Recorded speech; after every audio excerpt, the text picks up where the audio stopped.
Hey, everybody. Thanks for tuning on in. Tobin here with you as it's been a whirlwind. A lot of things going on right now. I will get into all the latest with Kevin Durant and Donovan Mitchell and where things stand. Sure, there's just a lot of things kind of falling into place. Don't want to throw up a video and then all of a sudden it's, toast in a few minutes. So I'm going to kind of sit back and see how things play out over the next few hours, and then we'll react to some of the interesting things that happened. This is it's Thursday night.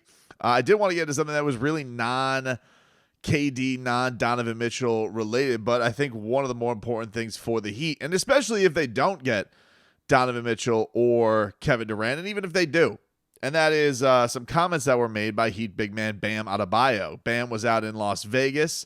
He was at the Summer League and Pop Top 790 The Tickets radio, the radio broadcast, which, of course, you guys know. You catch me and Leroy every single weekday, 6 to 10 a.m. on the home of the Heat, 790 The Ticket. And so Bam stopped on the broadcast and had some interesting things to say. A couple of things. He talked about his trip to London and the silly sauce and all that type of stuff. I'll save for the radio program. From the basketball standpoint, had a couple of interesting things to say. So I think we take a little listen to what Bam had to say about what he is expecting and what he's working on this summer. They call me no ceiling for a reason, but just being a more efficient scorer. I feel like, my shot attempts are going to go up.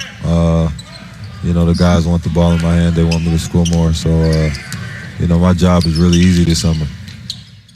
And I agree, man. Look, it's a huge part of this team. If there is no orca that is landed between Donovan Mitchell or Kevin Durant or whomever that may be, Bam Adebayo's growth as an offensive player and especially as a scorer is a huge factor and could be a huge factor for this Miami Heat team. He's still not in his prime yet. He's going to be 25 in just a matter of days. So you're just starting to hit the ground running with that. And I know people, it's one of the things that is one of the most polarizing things, one of the most argued things is they don't think that he can be that guy. I think there is a reason why this guy has connected to the fabric of basically every young star in the league, and now even the longtime stars like a Kevin Durant wants to come to the Miami Heat, and I think this man is a big reason why that is the case, that they know that he is unselfish, maybe to a fault, but they also know that the talent is absolutely there and that he could do big-time things for his NBA career. We have certainly seen flashes of it. We saw it in the Eastern Conference Finals. Basically took Game 3 by the jugular with Jimmy Butler, really hobbled up and did a great job in that game. Game 7 gave them everything that they had. They fell a shot short. Were there certainly games in there where you were wanting a little bit more? Yeah, but it's also the Boston Celtics, arguably the best defensive team in the league, with a big-time challenge that he had to face. He also had to go up against Joel Embiid. So this guy had his hands full. Also is asked to be the best defender in the league, be the best defender on his team, set screens for all those shooters. Remember, Pat Riley infamously said this in his exit media day about Duncan Robinson, Tyler Hero, and Max Strus in regards to Bam Adebayo. Speaking particularly to Bam,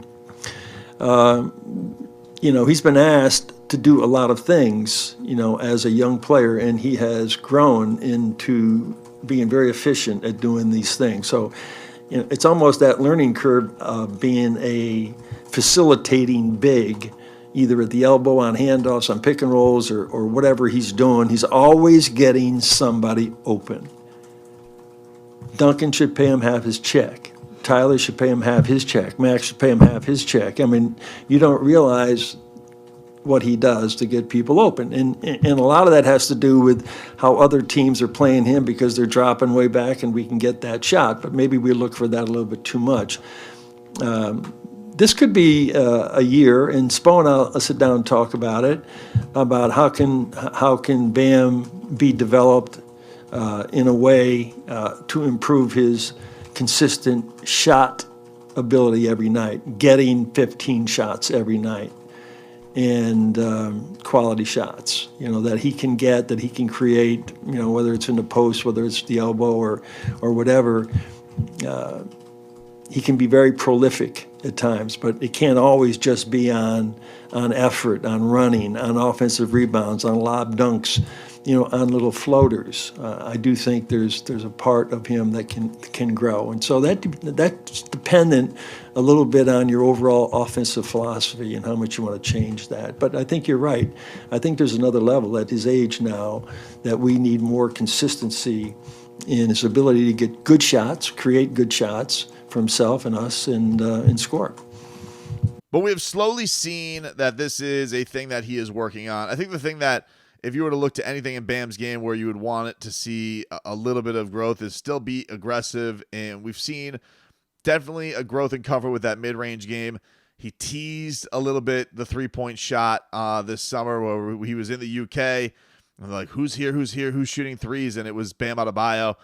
That's definitely an element of his game. I do think that if that was opened up, first of all, do a couple things. One, I do think it would make the Heat, it would make things a lot easier finding him a front court mate, because I think part of the reason people are worried about the Heat finding somebody who can play alongside Bam is you have Bam, you have Jimmy. Neither one of them are known as knockdown shooters, and I do think that spacing can become an issue. So if you do see Bam take that step back, and I do think that's going to be a shot that people are certainly going to give to him early on, especially because they're going to say, okay, go try and beat us from there. But this is a guy who has a pretty shot.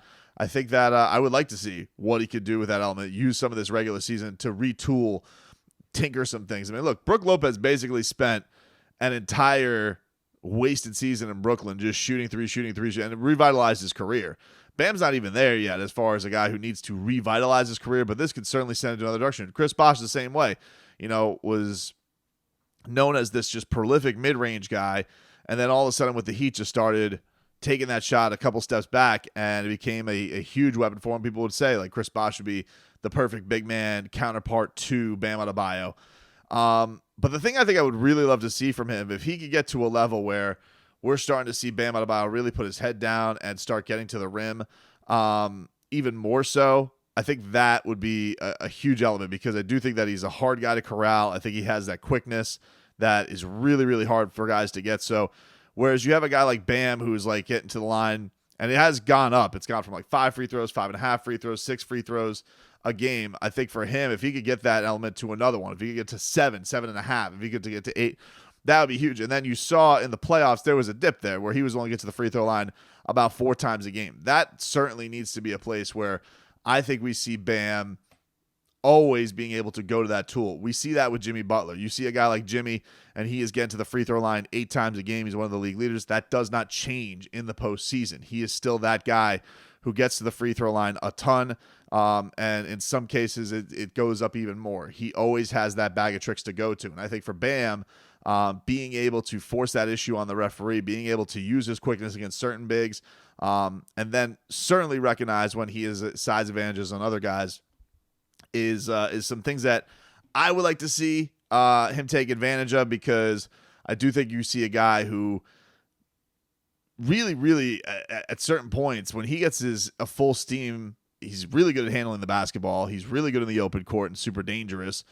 I just think that it's a case of, because he knows his responsibility of getting the shooters open in this, it does become a situation where, he can kind of get lost, and it's too much of a focus of using him to facilitate the offense rather than him be the focus of the offense. There's certainly times where other guys are struggling, then all of a sudden you just don't have that to fall back on. So to hear him say that he wants to become a more efficient scorer, I think that up in the free throw level, and it certainly would be a huge element to his game this upcoming season, to know when he can take advantage of those matchups, to know when he is unguardable, to know when other offenses just can't stay in front of him like he's able to on the other side.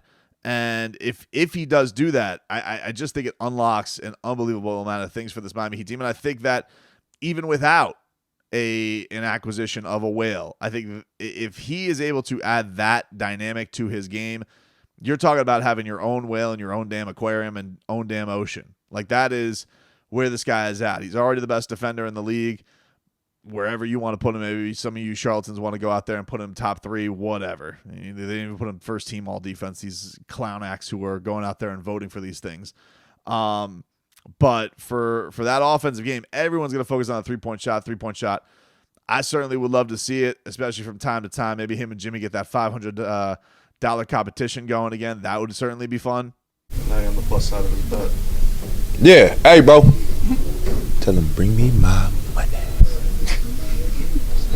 So like a $500 bet to take a 3. Does seem like for a 3. Did he take a 3 tonight? Yeah, he did. Did he really? Yeah, he's plus 9 in the third. I gotta see it. It's I working. don't remember. Like it seems like it's working. Like whatever motivating tactics you're using. I don't remember that play. Fuck. Motherfucker. When is the tab? Like when does everybody have to pay up on? Is this a season thing? Yeah, it's a seasonal thing. He really shot a 3? Yes, he did. But I think his foot was on the line. no. You could argue he got fouled. They didn't call it, so it shouldn't have counted. The attempt is in the books. Yes. Damn it, Bam. Shit. You're the one who set the terms. Though. I know, but now he actually be going out there shooting 3s. We gotta talk to Spo. He shouldn't do that. But if that doesn't become the case, if it's not just a 3-point element, seeing that those free throws continue to tick up and up and up, and being able to carry that over into the postseason, I think that would be just a monstrosity for the Miami Heat. I think that would be absolutely huge. That there's a reason why in all of these talks, this guy is not thrown on the table. He is not put in any Kevin Durant talks. He is not put in any Donovan Mitchell talks. It's because they know how special he is, that this guy is the fabric of everything Heat culture, but he is also just tremendously talented. In your Game 7 season on the line, he is playing every single minute other than 90 seconds. Jimmy Butler's playing literally every single minute. So those are your two horses that you're trying to ride to get to the championship, and they needed somebody else. But I do think it is a fair thing that they can ask even more of him, just like Pat Riley said, that a little bit more could be asked of Bam, because a lot is asked of him in an unselfish manner. But I do think that for him to be that prolific all-star and be that Bam Adebayo, he is pretty damn good. I think that it needs to just be more on a upfront level with that other stuff too, and I think that he's capable of it. I think that he knows that tool set, that ability that he has is certainly there, and that he's capable of it. So I always love hearing that from Bam. Now he did also give a little bit of a nod to what would be the idea if they run it back. Here is a little bit more of what Bam had to say on the Heat broadcast yesterday. Man, it's just good to have, feeling like we can run it back and do something different this year. Having Caleb back, having Dwayne, having Victor, guys who know our system, and then, everybody just falling in line. So, look, if this is a run it back element, I do think there is going to be a bunch of Heat fans freaking out. But a lot of it, if that is what the Heat are going to do, a lot of it is going to be in Bam's hands, especially in the regular season, because Jimmy's going to miss those grand handful of games. Bam, for the most part, has been a very durable guy. He had that fluke thumb injury that happened this year, but has mostly been a very, very durable player. And I think that if this is a case where the Kentucky connection between him and Tyler does come back, those guys and their continued growth is going to be the most important thing. Certainly having Vic back is kind of an unspoken thing. It's gone overlooked because people aren't quite sure the health, but I do think most people are very happy about it. And it was an interesting thing. Like, I do think that with this whole Donovan Mitchell thing, I think Donovan Mitchell is prolific. He certainly doesn't have the health concerns. He is younger than Victor Oladipo. Well, Victor Oladipo was Donovan Mitchell for the Heat before Donovan Mitchell. Like, he was the guy with the D-Wade protege kind of nod and had always been having an eye on Miami. And now he has recommitted to them twice on short-term deals and is hoping that eventually he can get back to his all-star form, as he says, better than ever. So that'll certainly be an interesting dynamic if there is no Orca landed for the Miami Heat. But bigger than anything, bigger than, Tyler Hero's growth, bigger than Victor Oladipo's health, I really think that the closest and most realistic thing out of anything that you can count on is Bam Adebayo just continuing to grow in that offensive game, continuing to get better, and, going to be 25 next week. Like, still a lot of years ahead of him, and there's a reason why they don't want to put him on the table for any of these trade talks in regards to the Orcas. Some people think that stuff's crazy. I think it's super smart for the Miami Heat They know that in the playoffs, you could only rely on the few. And this is a guy that you can rely upon with big games in the Eastern Conference Finals. Certainly, you could have asked a little bit more offensively, but you know what kind of a demon this guy is defensively, what he can do guarding 1 through 5, literally, not just like a saying, like literally in this NBA can go out there and bottle up anybody on the floor and be just proficient at it. So glad to hear that Bam Adebayo has that in mind, and I think it's a huge thing for this Miami Heat team if he continues to go in that direction for sure.